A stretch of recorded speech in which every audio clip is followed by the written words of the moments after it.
Então, falando do Sermão da Sexagésima. Sim. O Sermão da Sexagésima é uma obra religiosa e literária de autoria do padre Antônio Vieira. Ele versa sobre a arte de pregar em suas 10 partes. Nele, Vieira usa de uma metáfora: pregar é semear. O autor, como já dito, é o padre Antônio Vieira, o idioma é o português, o país é Brasil, o gênero sermão. Ele foi apresentado em 1655 na Capela Real, em Lisboa, e lançado em 1679. É um sermão metalinguístico que discute sobre os desafios da doutrinação e propõe parâmetros dos sermões. A gente vai falar o motivo do nome sexagésima, o porquê. E sexagésimo significa que o sermão foi proferido no ano de 1655, no penúltimo domingo antes da Páscoa. Tá, a gente vai começar aqui. A semente é a palavra de Deus, Lucas 8:11. A frase "a semente é a palavra de Deus" é uma metáfora. Nesse caso, semente representa a palavra de Deus, sugerindo que, assim como a semente, a palavra tem o potencial de crescer e gerar frutos na vida das pessoas. Lucas 8:11 diz: Este é o significado da parábola. A semente é a palavra de Deus. Lucas 8 é sobre uma parábola que Jesus contou a uma grande multidão que se juntou a ele.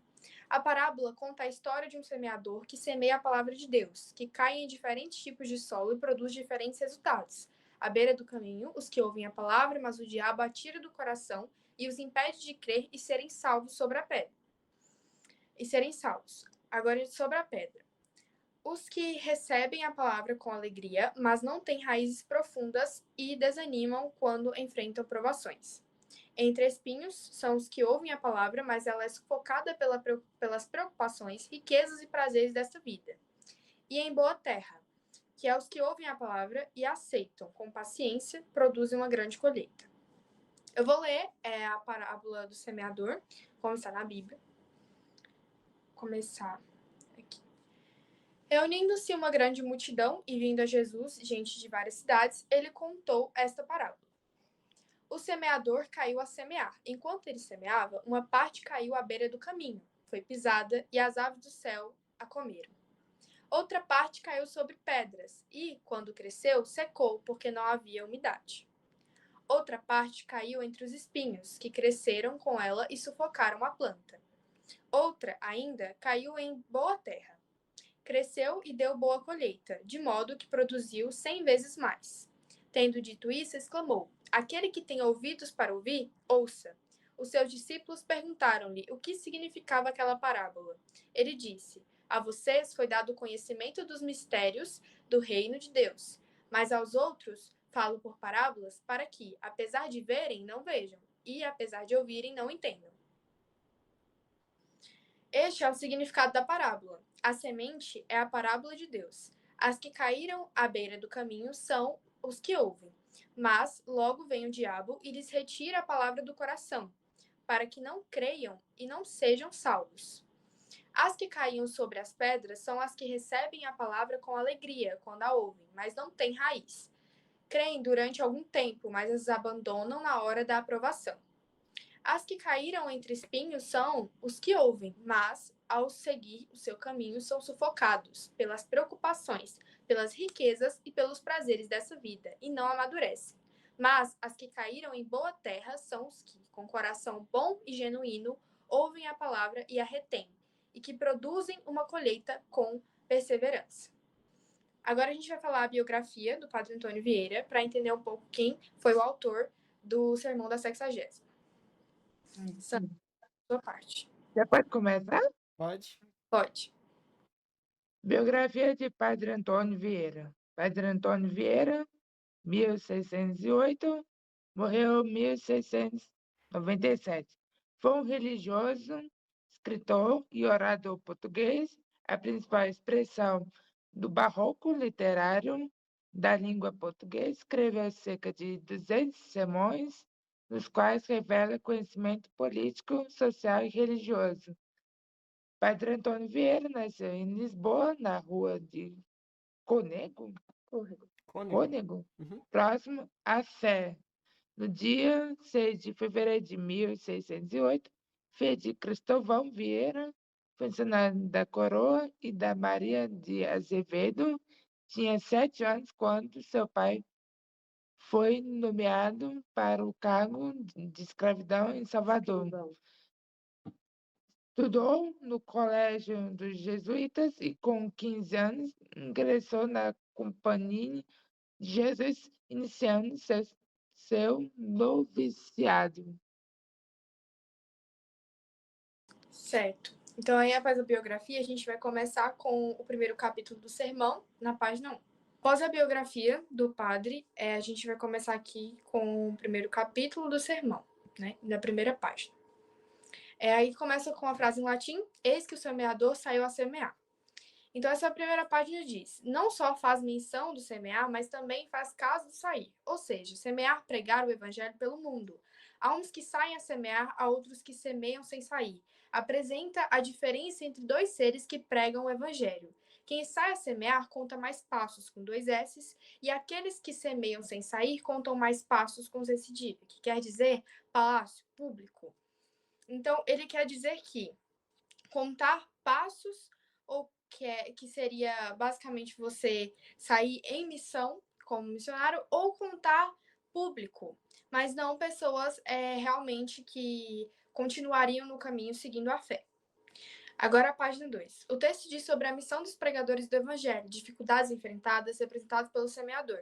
Descreve como a palavra semente, que seria a palavra de Deus, encontra obstáculos como espinhos, pedras e caminhos endurecidos que impedem sua frutificação. Esses obstáculos representam os diferentes tipos de pessoas e seus corações no mundo. O coração de espinhos é retratado como um coração que sufoca a palavra de Cristo. Como diz o trecho: começou ele a semear, diz Cristo, mas com pouca ventura, uma parte do trigo caiu entre espinhos, e afogaram-no os espinhos. Já o coração de pedras seca a palavra de Deus, não permite a frutificação, como diz no trecho. Outra parte caiu sobre pedras e secou-se nas pedras por falta de humanidade. E o coração de caminhos endurecidos pisoteia a palavra e as aves a devoram. Como diz no trecho, outra parte caiu no caminho e pisaram-nos os homens e comeram as aves.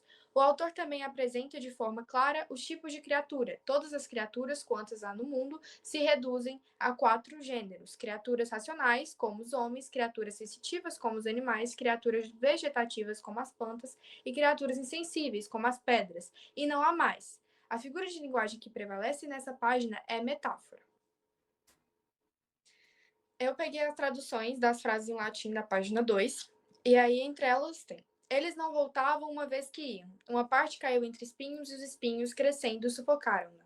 Outra parte caiu sobre pedras e secou-se depois de nascer, pois não tinha umidade. Outra parte caiu à beira do caminho, foi pisoteada, e as aves do céu comeram-na. Foi pisoteada pelos homens. Essas são as frases em latim traduzidas para o português, da página 2. Agora é a página 3, que diz assim: o texto reflete sobre a missão dos apóstolos e pregadores cristãos, que receberam a ordem de Cristo de pregar a toda criatura. O autor toma como base interpretações de São Gregório Santo e Santo Agostinho.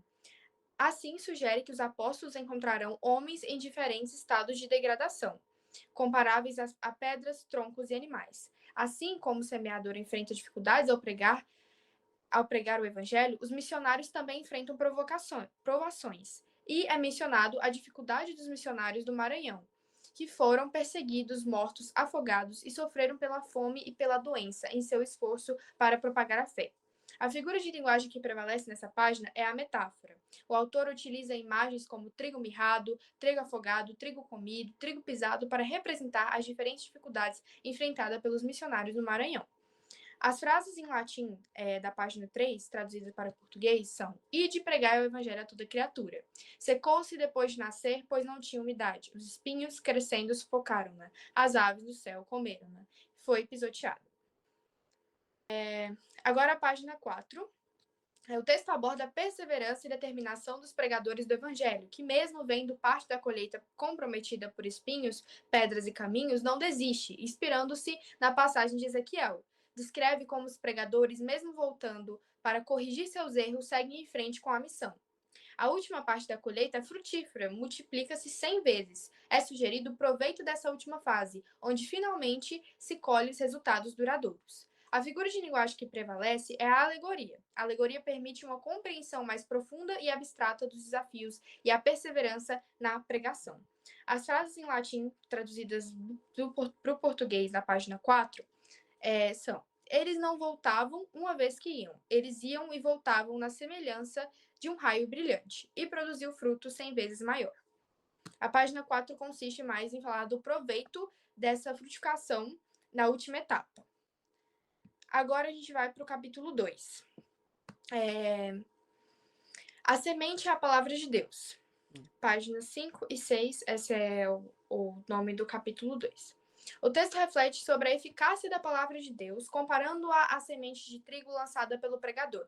Cristo descreve como essa semente encontra diferentes tipos de terreno, representando os vários corações das pessoas. Os espinhos, corações ocupados; as pedras, corações endurecidos; os caminhos, corações inquietos e perturbados; e a terra boa, corações bons e férteis. O autor se pergunta por que, se a palavra de Deus é tão poderosa e semeada amplamente, vemos tão poucos frutos de conversão e mudança de vida, hoje em comparação com os tempos passados. Ele propõe que o sermão investigara essa dúvida e se voltara tanto a si mesmo, para refletir sobre a pregação, quanto ao público, para ensinar como ouvir.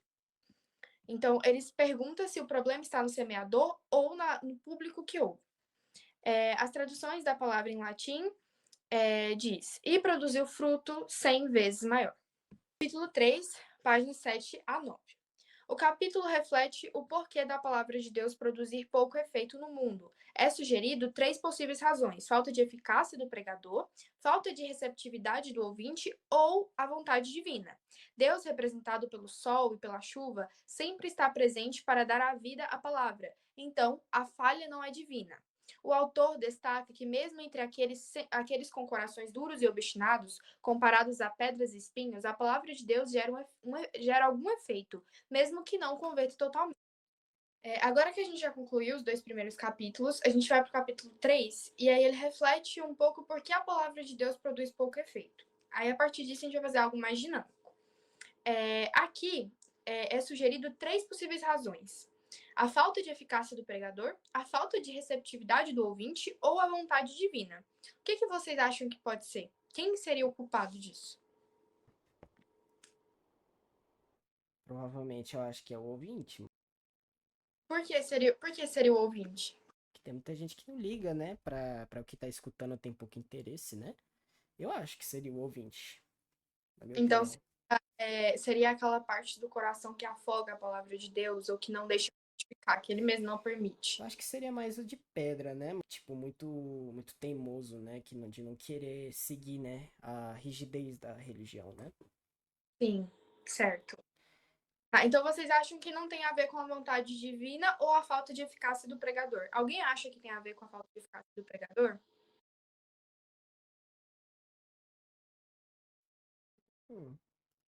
Tá. Aqui ele vai dizer, na visão dele, né, do padre Antônio Vieira, o que realmente seria, qual que é a razão desse pouco efeito da palavra de Deus. Aí ele diz: Deus, representado pelo sol e pela chuva, sempre está presente para dar vida à palavra. Então, a falha não é divina. Ele afirma isso aqui. O autor destaca que, mesmo entre aqueles com corações duros e obstinados, comparados a pedras e espinhos, a palavra de Deus gera algum efeito, mesmo que seja pouco, mesmo que não converta totalmente. Conclui-se que a verdadeira barreira para a conversão é a resistência dos ouvintes. Essas resistências internas não cedem nem aos ensinamentos mais profundos. Entretanto, também é discutido que o mesmo entre os ouvintes, de entendimentos agudos e vontades endurecidas, a palavra de Deus ainda é poderosa o suficiente para brotar, mostrando que a resistência não é culpa dos ouvintes ou da falta de poder divino. A força da palavra de Deus é evidenciada pelo fato dela triunfar até sobre esses corações difíceis. Assim, conclui-se que a ineficácia da palavra de Deus sobre a vida das pessoas deve-se principalmente aos próprios pregadores. Então, inicialmente, ele fala como se fosse culpa divina, depois ele fala dos ouvintes, e por último, ele deixa a conclusão, que é a ineficácia dos pregadores. Tá, então as traduções das frases em latim do capítulo 3, para o português, que faz nascer o sol sobre os bons e que os maus chover sobre os justos e injustos. Mateus 5,45. Que tive eu de fazer a minha vida e não fiz. Isaías 5,4. Assim que botaram os espinhos o sufocaram. E tendo brotado, secou. E produziu fruto 100 vezes maior. Outra parte caiu entre espinhos, ferindo a rocha 2 vezes com a vara. Saíram águas abundantes. O coração do faraó endureceu. Então, o que a gente conclui disso? Ele fala da ineficácia. Por que a palavra de Deus não consegue produzir frutos? Ele explica, conclui-se que é pela ineficácia dos pregadores, pela ineficácia do semeador. E não por Deus ou pelos ouvintes, pelas pessoas que escutam. Só que eles também interferem. Corações duros, corações de espinhos. E é isso que a gente conclui dos 3 capítulos. Beleza. E a gente segue, né, com o 4º capítulo, né?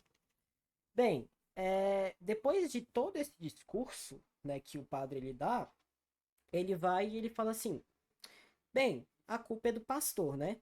Mas aí no início ele anuncia o exórdio, né? A apresentação ao tema, né? Mas existem um pregador tantas qualidades e uma pregação tantas leis, e os pregadores podem ser culpados em todos. Em qual consistirá essa culpa? Essa aqui, ele está apresentando o problema dele, né? Só que ele vai e ele separa os problemas dele. Tipo, o problema é o pregador. Mas não, vamos separar em vários pontos para a gente saber de certo o que é, né? E aí ele fala assim, ó, que tem 5 circunstâncias que competem aos padres, né? Que é a pessoa que ele é, a ciência que ele tem, a matéria que ele explica, o estilo que ele transmite e a voz que ele possui, né? Ele vai separando. Essa é a divisão da parte do argumento dele, né? Então, a gente primeiro analisa a pessoa. Mas antes de analisar a pessoa, eu queria que vocês me respondessem qual parte que vocês acham que os pregadores, relacionando ao contexto atual, eles erram muito na pessoa que ele é, na ciência que eles têm, nas coisas que eles tratam, no jeito que eles pregam, ou do jeito que eles falam. Qual que você acha que vocês acham que eles erram? Todo mundo. Eu acho que é no jeito que eles pregam. Até mais no estilo, né? E É mais no você, estilo. Maria? Às vezes a pessoa ela traz mais a ideia dela para dar uma lição de moral em outra pessoa, mas ela não traz realmente o que é a Bíblia, o que é a palavra de Deus, no contexto bíblico. Ela usa mais as palavras dela, convertendo, mudando muita coisa. A gente vai olhar muito isso, o padre criticando, né? E você, Sandra, o que você acha? Tem que isso. O que você acha? O que eu acho? Uhum. Interessante, né? Interessante. Enfim, a gente vai abordar aqui a questão da pessoa que o padre é, né?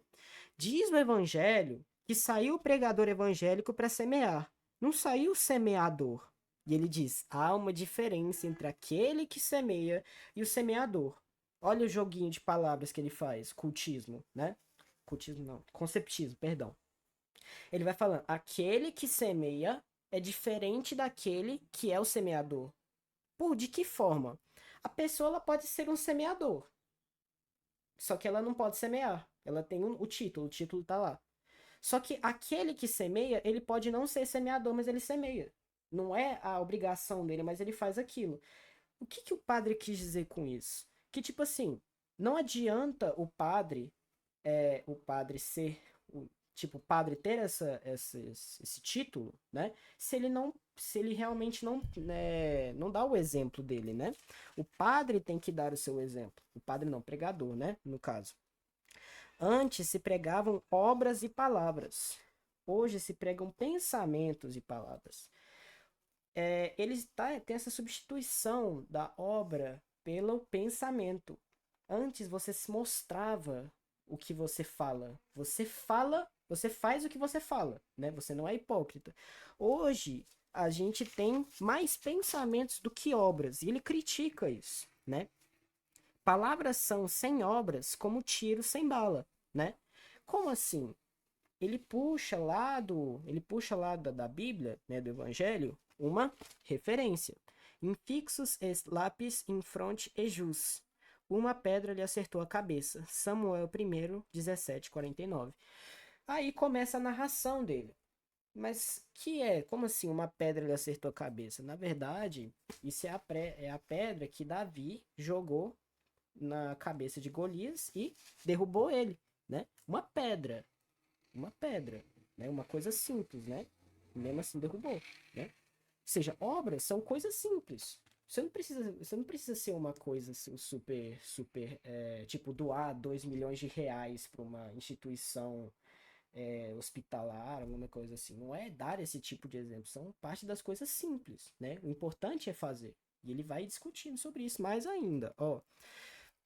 Não se prega somente com a boca, né? Pregações, como também com as mãos. Por isso que Jesus Cristo comparou o pregar ao semear. Porque semear, você semeia com a mão. Pregar, você fala, né? Mas pregar também são as obras, né? Por isso que ele fala semear, que é o ato. Você usa sua mão para fazer isso, né? Olha aqui, outra referência que ele puxa. David tolebat titram e percutiebat manu sua. Davi levava sua harpa e tocava com a sua mão. Samuel 1, 16:23. Que está dizendo no contexto de que lá Davi livrou Saul do espírito maligno de Deus, ou seja, do diabo. Só com obras, entendeu? Essa é o ponto que ele quer chegar, né? Bem, e aí fala, pregar é falar, né? Com a boca. Pregar é semear com a mão. É uma obra, né? De nada se importam se as palavras são divinas, né? Porque, como diz a palavra de Deus sempre é eficaz. De nada importa se você prega ela, se você não tem obras. Porque palavras se escutam, né? Palavras você escuta. Pode sair de um ouvido e entrar por outro. Mas obras se veem. Obras têm mais credibilidade do que uma coisa que você ouve, né? Bem, sabem, padres, por que fazem pouco abalo nossos sermãos? Porque pregamos aos ouvidos, não aos olhos. O que ele está dizendo aqui? Que os padres, assim, os pregadores, eles vão e eles simplesmente falam as coisas, mas não dão o seu exemplo. Eles não seguem o exemplo da palavra de Deus, né? Assim como João Batista, né? Ele vai e fala que João Batista foi um pregador muito importante, né? E que todos os pregadores tinham que ter como exemplo ele, né? Porque ele pregava as obras, né? Ele dava todo esse exemplo, né? Assim como ele dizia, agite poenitentiam, homens, fazei penitência. E isso é tudo razão suficiente para ele falar, não, é por causa da pessoa, o padre é um incompetente mesmo, o pregador é incompetente, por isso que a palavra de Deus não frutifica. Vocês acham que é por causa da pessoa? Eu acho que de certo sim, porque a forma como a pessoa passa a palavra interfere muito no ouvinte, interfere muito na interpretação do outro. E as ações, elas são mais importantes que palavras, porque você seguir e você mostrar boas ações, você mostrar esses efeitos de caridade que a palavra faz no coração, é algo muito bonito e algo que talvez converta mais pessoas do que só a palavra, do que só ensinamentos e lições de moral. Sim, realmente. Tinha tudo para falar. O padre tinha tudo para falar que não, é isso. Só que ele fala aqui, né? Confutação, a refutação do próprio argumento. Muito boa e forte razão era esta de não fazer o fruto a palavra de Deus, mas tem contra si o exemplo de Jonas. Jonas desobedeceu Deus quando ele disse que queria que ele fosse para Nínive pregar a sua destruição, né? Só que ele desobedeceu Deus, né? E depois de desobedecer, ele escolheu obedecer, né? Ele. E quando ele obedeceu, ele converteu até o rei de Nínive, né? Ou seja, não é por teimosia da que a pessoa é, não é por um mau exemplo que ela dá, que é porque ela vai ser um mau pregador, né? Por exemplo, aqui, ó. Jonas se aprontou, foi para Nínive como o Senhor Deus havia ordenado. Jonas entrou na cidade, andou um dia inteiro e então começou a anunciar: dentro de 40 dias Nínive será destruída. Jonas 3, 1 a 5, né? E ele diz: outra é logo a causa que buscamos. Qual será? Ou seja, ele faz essa pergunta retórica. Ele tá, tipo, chamando a atenção de quem tá ouvindo, né? Pra ele não dispersar sua atenção, pra ele ficar, qual será, né? Bem, aqui a gente vai agora falar capítulo 5, o estilo que a pessoa prega. Bem, agora a gente falou da pessoa. A pessoa não é. Restam 4 das opções. Então ele vai falar agora do estilo. Será, porventura, do estilo que hoje se usa nos púlpitos? Aqui o exórdio, já a apresentação da tese dele, ó. O estilo tem que ser fácil e natural de entender, né? Fácil de entender e natural. Assim como Cristo comparou o pregar ao semear. Por que Cristo comparou o pregar ao semear? Porque é uma coisa bem fácil de entender. Todo mundo entende, né? Que pregar é como semear. Você joga o trigo nasce. É uma coisa bem didática, né? Ou seja, ele está dizendo que tem que ser uma coisa didática para todo mundo entender, né? Não é uma coisa que tem que ter uma teoria muito grande, igual matemática, geometria. Não é uma coisa assim, né? Bem, pois o trigo que cai nos corações germinava, embora não cresça, ao acaso. Ao acaso. Não é uma coisa que ocorre de, tipo assim, especificamente. É ao acaso que isso ocorre. Daí, aluid cetidit inter spinas et simo exhortare spinae. Caía o trigo nos espinhos e crescia. Aluid cetidit super petram et hortum. Caía o trigo nas pedras e nascia. Aluid cetidit in terram bonum et natum. Caía o trigo na terra boa e nascia. Assim há de ser o pregar. Coisas caem, coisas nascem, né? Igual a Brenda falou antigamente, ou falou um pouquinho atrás, né? Que mesmo que não criem raízes a palavra de Deus, ela tem um efeito, né? Ou seja, vai dar um efeito ali. O padre ainda critica o discurso cultista. Ou seja, como um conceptista, é totalmente natural que ele critique o cultismo, né? Já que é totalmente contrário do que ele faz, né? Ele fala ainda que é um estilo tirânico, né? Completamente ilógico de ter na igreja, né? O estilo do... E aí ele fala assim, então, vamos analisar o mais antigo estilo que tem. Eu não vou falar do meu, não vou falar do cara que eu não concordo. Vamos analisar o mais antigo estilo que teve. O estilo do mais antigo pregador, os céus. Né? E ele diz aqui, diz Davi, coeli narrant gloriam, dei et opera manum ejus annunciat firmamentum. Os céus proclamam a glória de Deus e o firmamento declara a obra de suas mãos, né? Como os céus são o mais antigo pregador, né? É normal que eles tenham palavras, né? E eles tenham sermões, né? As palavras, de um modo metafórico, né? E aí começa e já tem uma narraçãozinha, né? Do argumento dele. São as estrelas que existem nos céus e os sermãos são a sua ordenação e composição, né? Elas não são conversas nem discursos cujas vozes não são ouvidas, né? Por exemplo, aqui, ó. Non sunt loquale nec sermons quorum non adiantur voces corim, né? Tradução de um trecho. Pregar não deve ser não deve ser como alguém que ladrilha ou azuleja, né? Como alguém que enfeita ordenadamente. Quando ele diz que não tem que ser igual a alguém que ladrilha ou azuleja, ele está dizendo que não tem que ser algo sistemático, não tem que ser algo muito tintim por tintim, assim, tudo bonitinho, né? Porque nem o céu é tão organizado assim. Ele tem uma certa desordem, né? Enfim. Aí tem uma palavra. Stellae manentes in ordine suo. As estrelas restam em sua ordem, mas não é uma ordem, tipo assim, específica, né? E aí vem a crítica ao cultismo. Mas é a ordenação que faz a influência. Ó, o que significa a ordenação faz influência? O jeito que você vai colocando as palavras, né, no seu discurso vai fazer uma certa influência, assim. As pessoas talvez vão ficar um pouquinho mais... vão entender melhor o que você está falando. Mas não é a ordem que faz o lavor, Não é a ordem que faz o trabalho. Não é porque você tá organizando tudo bonitinho, tá deixando tudo. Nossa, tá muito bonito esse texto aqui que as pessoas vão entender. Não é a ordem que vai fazer isso, né? Deus não fez o céu em xadrez de estrelas como os padres fazem o xadrez de palavras. Isso é uma crítica ao ocultismo. Do jeito que as pessoas elas põem tudo de um jeito muito ordenado para parecerem cultos, né? Por isso que recebe, de certa forma, o nome cultismo, né? Perdão?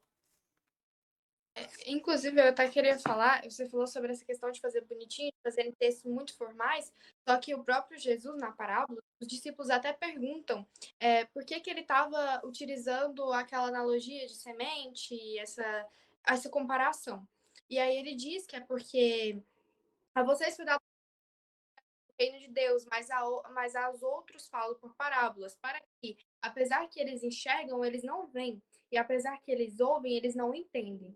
Então aí a forma que Jesus fala, ele fala dessa forma de metáfora para que entendam melhor, de Sim. forma calma, mais bonitinho, para que fique entendível. Exatamente, né? E ele vai dizendo uma parte que eu achei muito legal de destacar. Se de uma parte há de estar branco, de outra há de estar negro. Se de uma parte dizem luz, de outra hão de dizer sombra. Se de uma parte dizem desceu, outra hão de dizer subiu. Basta que não havemos de ver em um sermão palavras em paz, todas hão de estar sempre em fronteira com o seu contrário. Aí a questão da antítese e do paradoxo, que ele critica nesse texto, né? Nesse trecho do texto. Aprendamos do céu o estilo e a disposição e também as palavras. As estrelas são muito distintas e são muito claras. Assim tem que ser o estilo da pregação. O estilo pode ser muito claro e muito alto. Tão claro que entendam os que não sabem, e tão alto que tenham muito o que entendam os que sabem. Como assim, né? Ser claro para que, tipo assim, até uma criança seja capaz de entender o que o pregador está falando. Mas tão alto que mesmo o mais intelectual que ouça essas palavras tenha um pouco a aprender. Assim tem que ser a palavra de Deus. O homem está em constante aprendizado. Então ele tem que aprender, ele tem que aprender mais coisas do que os pregadores estão falando, né? Ele dá um exemplo. O rústico que tem documentos assim, para sua lavoura, só olhando para as estrelas, né? Ele tem alguns dados, tipo, enfim, ele tem algumas informações que ele consegue obter só olhando as estrelas. O marcante com as coordenadas para sua navegação. Tanto o rústico quanto o marcante, ele diz que não conhece as estrelas, mas eles entendem. Eles conseguem interpretar elas, né? E o matemático, né? Ele observa as estrelas para o seu próprio juízo, para o seu próprio conhecimento. Ele é culto, ele sabe das estrelas, mas não é por isso que ele sabe tudo, né? E aí, ele falou: tal pode ser o sermão, estrelas que todos veem e muitos poucos medem, né? E aí ele critica de novo o cultismo. Cultismo eu peguei uma parte um pouquinho interessante também. É possível que somos portugueses e havemos de ouvir um pregador em português e não havemos de entender o que ele diz? Bem, eu acho que vocês já estão muito familiarizados, né, com os poemas do cultismo, dificílimos de entender, muito interpretativo. Parece que o escritor ele fez para ele mesmo o texto. É muito difícil de entender, né? E é isso que ele está criticando, né? E aí tem de tudo. Tem de tudo para falar. A culpa é do estilo dos padres. É os padres que estão confundindo a palavra de Deus. Ninguém tá entendendo. A culpa é essa. Vocês acham que a culpa é essa? Como? Você acha que a culpa das pessoas não estarem se convertendo é por causa que o estilo que o padre usa é muito complicado das pessoas entenderem? Eu creio que sim. E você, Maria? Eu acho que é a mesma coisa que a Brenda falou também, porque às vezes fica tão complicado que a pessoa não entende, vai pensar às vezes outra coisa e não se converte. Pois É é. isso que eu acho. E aí, tipo assim, tem tudo para ser isso, mas o cara coloca outra confutação, outra refutação. Bem me parecia essa razão, mas Os cultos se defendem pelo nome de grandes pregadores, né? Então não se pode negá-los reverência. Ou seja, ele se baseia em alguns pregadores que são muito notórios, né? Que são pessoas que converteram muitas pessoas, né? Então não se pode dizer nada, porque eles se baseiam neles. Qual será logo a causa dessa nossa queixa, né? Não é a pessoa, não é o estilo. Restam 3, né? Aí, o que ele vai dizer agora é da matéria, das coisas que ele vai falar, né? Será pela matéria ou matérias que tomam os pregadores? Será que é por causa disso? Será que é por causa que as pessoas estão tomando coisas demais para pregar? Todo mundo quer pregar muita coisa ao mesmo tempo e acaba que não chega a conclusão nenhuma? Será que é por causa disso? Aqui está o exórdio. E ele diz: usa-se hoje o que chamam de apostilar o evangelho. Evangelho. Tomam-se muitas matérias, mas não se chega a nenhuma conclusão, né? Ou seja, a pessoa vai falar de diversas coisas ao mesmo tempo e o ouvinte vai ficar completamente perdido em esse tanto de informações e não vai conseguir absorver nada, né? O sermão há de ter um só assunto e uma só matéria, é o que ele está dizendo. Por isso disse Cristo que o lavrador do evangelho não semeava muitos gêneros de semente, senão uma só. Porque se ele semeasse diversas sementes, ele semeia o trigo, semeia o milho, a cevada, diversas coisas ao mesmo tempo, ele taca tudo no mesmo canto, ia ficar uma bagunça. Ia crescer uma completa confusão, né? Por isso que ele diz que ele semeia só o trigo, né? E é muito interessante porque ele fica reciclando esse argumento, fica falando, a parábola do trigo, a parábola do trigo, sempre recicla ele. E sempre que ele recicla esse argumento, sempre tem uma coisinha nova para aprender. Ali, ó, igual ele disse no último capítulo, que sempre tem que ter algo para aprender com os sermãos, né? Aí ele diz aqui, exit que seminare semen. O semeador saiu a semear a sua semente, né? O que estava lá no início do sermão, né? Uma semente significa uma matéria, né? Por que se planta... E aí eu expliquei, né? Porque não podem ter muitas sementes, senão fica uma total bagunça, né? E ele dá um exemplo, né? João Batista. João Batista, ele só pregava uma coisa: preparação para o caminho do Senhor, uma matéria. Jonas, aduc quadradinte dias e Nínive subvertetur. Em 40 dias, Nínive será destruída, uma matéria, né? De maneira que Jonas, em 40 dias, pregou um só assunto, ele pregou um só assunto. E ele pregou um só assunto durante 40 dias. E os pregadores querem pregar 40 assuntos em uma hora, né? Isso está um pouquinho difícil, né, de entender. Há de tomar o pregador, e ele diz, há de tomar o pregador uma só matéria, há de defini-la para que se conheça, há de dividi-la para que se distingua, há de prová-la com escritura, diversas coisas. Como se fosse uma gradação, tipo, batendo numa mesma tecla. Que as pessoas é necessário objetividade e rigor para com as matérias escolhidas. Isso é sermão, isso é pregar, isso é pregar. E o que não é isto é falar de mais alto. Ou seja, falar de mais alto. A pessoa fala, não chega a lugar nenhum, né? Os sermãos podem ter uma variedade de discursos, entendeu? A pessoa pode tomar de um assunto, um assunto só e sair diversas coisas. Isso é totalmente permitido, né?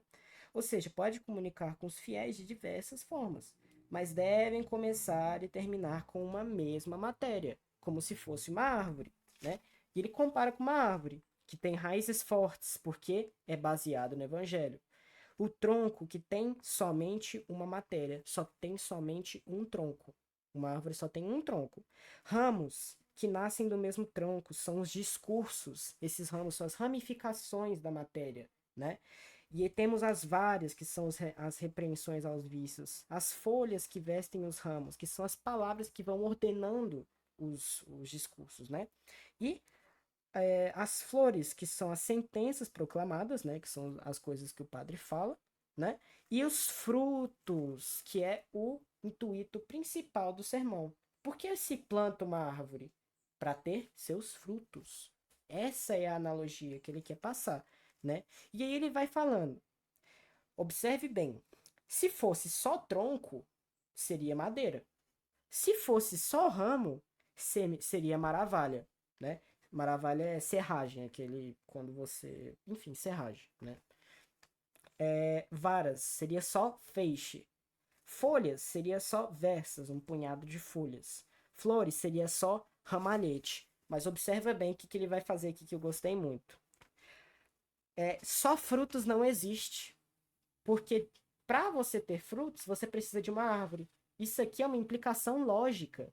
Isso aqui é um estratagema que Aristóteles utilizava para validar os seus discursos, né? O que ele diz? Ele diz que fruto implica árvore. Então, não árvore, não fruto. Se eu não tenho árvore, eu não tenho fruto. Isso é uma implicação de lógica, dedução, também chamada de silogismo, né? E tudo isso parte de um só tronco, né? Uma só matéria. Apesar disso, o padre Antônio Vieira não acha que seja essa a causa, porque grandes pregadores como Santo Agostinho e São Gregório pregaram sermãos como evangelhos apostilados, né? E mesmo assim a palavra frutifica. Como assim? Igual em evangelhos apostilados? Tipo, diversas matérias, né? Igual ele estava criticando no início, né? E a gente parte para sétima parte, né? A ciência que ele tem. Será... Aí, aquela parte lá era a confutação, né? Bem, a gente chega na sétima parte, penúltima.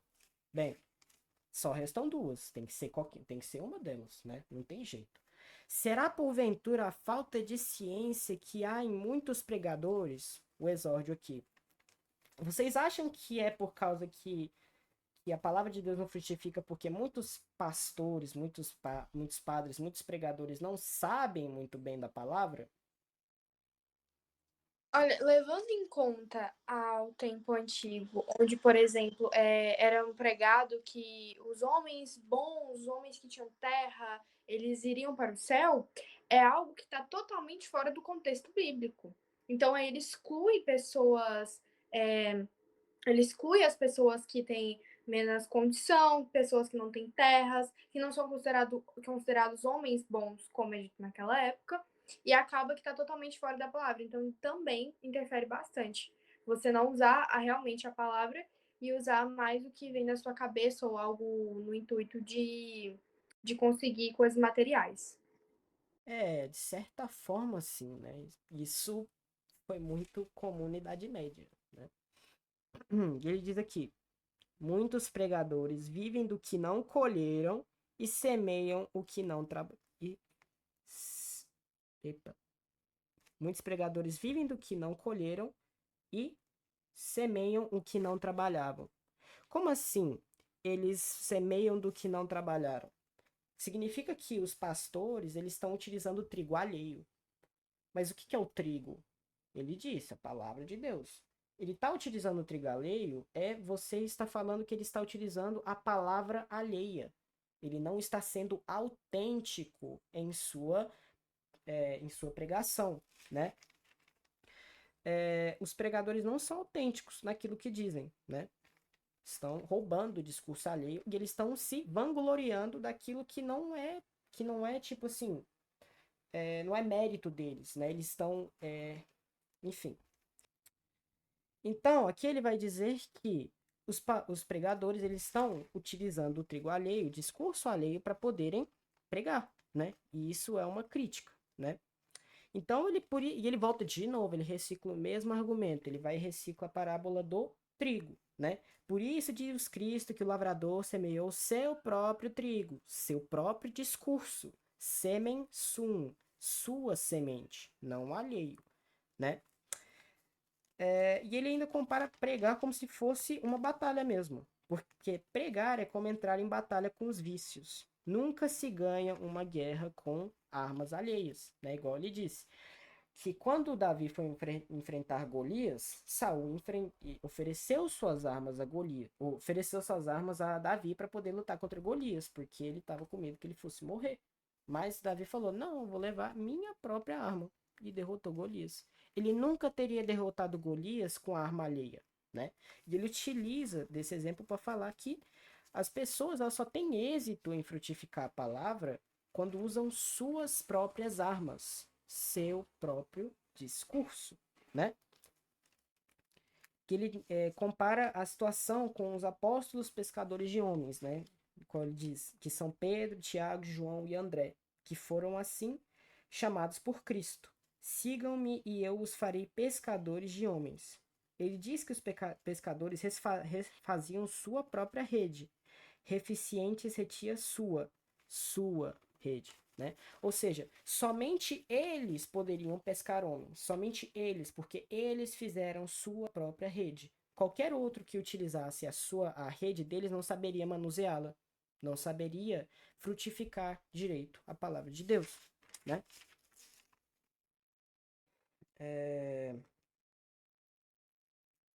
A razão não é inserida nas pregações, elas são nascidas nela. Não é porque você pega a palavra ali e você vai botar o sentido nela. Não, porque a razão nasce dentro do discurso dela. Você não vai botar um sentido nela. O sentido dela existe por si próprio, né? E diz assim que os pregadores que estão roubando esses discursos, eles memorizam a razão.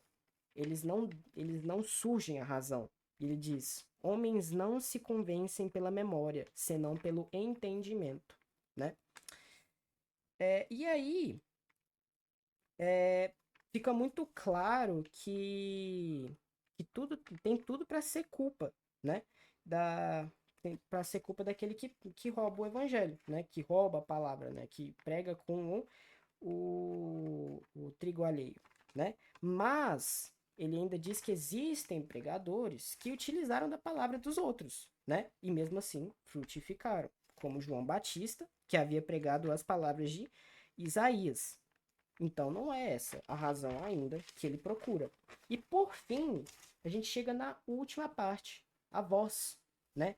Será que é por causa a causa que tanto buscamos a voz com que hoje falam os pregadores, ou seja, o jeito com que eles falam? Será que é o modo do discurso que eles estão fazendo que está não fazendo a palavra de Deus não frutificar?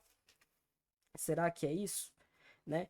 E bem, ele vai dizendo que antigamente a principal característica dos pregadores era sua voz que bradava. Mas, segundo a parábola do semeador, o ofício não se fazia no falar, né? Não se prega só bradando, né? Porém, ao acabar a parábola, bradou o Senhor, Haek dissens clamabat. Dizendo essas coisas, ele chorou, né? Ou seja, não é por causa do clamar, né? Porque pode sim que o pregador ele clame, né? Porque o clamar ele tem um poder muito forte, né? Como ele diz aqui, que Jesus Cristo foi crucificado porque as vozes que bradavam se sobressaíram as vozes da razão. Por isso ele foi crucificado, né? Então ele dizia: não, então os padres que eles bradem também. Eles têm que ter essa autoria, eles também têm que ter esse poder para poder converter as pessoas. Então ele diz: não, então não é pelo bradar que as pessoas que elas não estão frutificando a palavra, não é pela voz dela, né? Porque tem gente, eles podem bradar sim, eles podem ter uma voz mais autoritária, né? Mas isso não é parâmetro também, porque tem pregadores que vão pregar com vozes brandas, né? Como diz a oração de Moisés aqui. Desça a minha doutrina como chuva no céu, e minha voz e minhas palavras como orvalho que destila brandamente, sem ruído, né? E aí ele conclui: não, então as pessoas elas têm sua própria voz. Elas podem ser pessoas mais calmas e pessoas mais emotivas, né? E isso não é parâmetro. E ele diz, em conclusão, que a causa de não fazerem fruto hoje os pregadores com a palavra de Deus não é nem circunstância da pessoa, que seminate, quem semeia, nem a do estilo seminare, semear, nem a da matéria, semen, a semente, nem a da ciência, sua, nem a da voz, clamabat, de clamar. Assim não é nenhuma das razões. E muito pouco elas são em conjunto, né? Qual diremos finalmente qual a verdadeira causa? E a gente vai pro 9º capítulo. Pode ir, Maria. Dando continuidade, nós vamos falar agora do 9º ao 10º capítulo. No 9º capítulo, Vieira critica a indiferença e a falta de preparação dos ouvintes para receber a palavra. Ele argumenta que com muitos não ouvem com atenção e discernimento, o que resulta em uma colheita escassa. O pregador deve, portanto, ter a responsabilidade de cultivar um ambiente que favoreça a receptividade. Essa ideia reflete a crença de Vieira na necessidade de um compromisso ativo entre o pregador e a audiência, que a gente tinha falado antes já, onde ambos devem trabalhar juntos para que a mensagem possa frutificar. O 10º capítulo aprofunda a questão da graça divina e do papel do Espírito Santo na pregação. Vieira sugere que, apesar da falibilidade humana, é a intervenção divina que realmente transforma os corações. Ele enfatiza que, sem a ação do Espírito Santo, as palavras do pregador são vazias. Esse capítulo serve para lembrar que a eficácia do sermão não depende apenas da eloquência do orador, mas também da disposição de Deus para tocar a vida das pessoas. A estrutura retórica do Vieira é marcante. Ele combina elementos de cultura barroca com profunda espiritualidade. A forma como ele descreve a semente e o solo é uma metáfora poderosa, que ainda ressoa nas discussões contemporâneas sobre evangelização e receptividade das ideias religiosas. Além disso, a crítica social subjacente é importante. Vieira não se limita a um discurso meramente teológico. Ele também reflete sobre as condições sociais de seu tempo, ressaltando que a preparação do solo humano é uma responsabilidade coletiva. Isso leva a uma reflexão sobre a educação e a consciência crítica, temas que são relevantes ainda hoje. Por fim, a interdependência entre a ação humana e a graça divina proposta por Vieira se configura como um convite à humildade e à reflexão, tanto para os pregadores quanto para os ouvintes. O sermão se torna, assim, um espaço do diálogo e transformação, onde a palavra é entendida, não apenas como um conjunto de ideias, mas como uma força viva que busca transformar vidas. Em suma, os capítulos 9 e 10 do Sermão da Sexagésima são uma rica tapeçaria de reflexão teológica, uma crítica social e apelo à ação, que revela a profundidade dos pensamentos de Antônio Vieira, a sua relevância atemporal. Então, o que a gente conclui do Sermão da Sexagésima? O padre Antônio Vieira, ele traz essa necessidade de enviar a palavra de Deus, semear a palavra, repassar ela de forma mais eficaz. Como a gente viu na parábola, Jesus, ele traz essas metáforas, ele faz essa analogia da semente para que as pessoas ouçam e entendam. Como ele diz aos seus discípulos também, que ele usa esse método para que as pessoas entendam, para que as pessoas interpretem melhor. Então, o sermão, ele fala muito sobre a eficácia do pregador, como ele deve semear a palavra. E a gente também conclui que a principal figura de linguagem usada no sermão é a metáfora. É muito rico em metáforas. Então, ele reforça a mensagem central sobre a importância da palavra e da pregação. É isso basicamente que a gente conclui do Sermão da Sexagésima.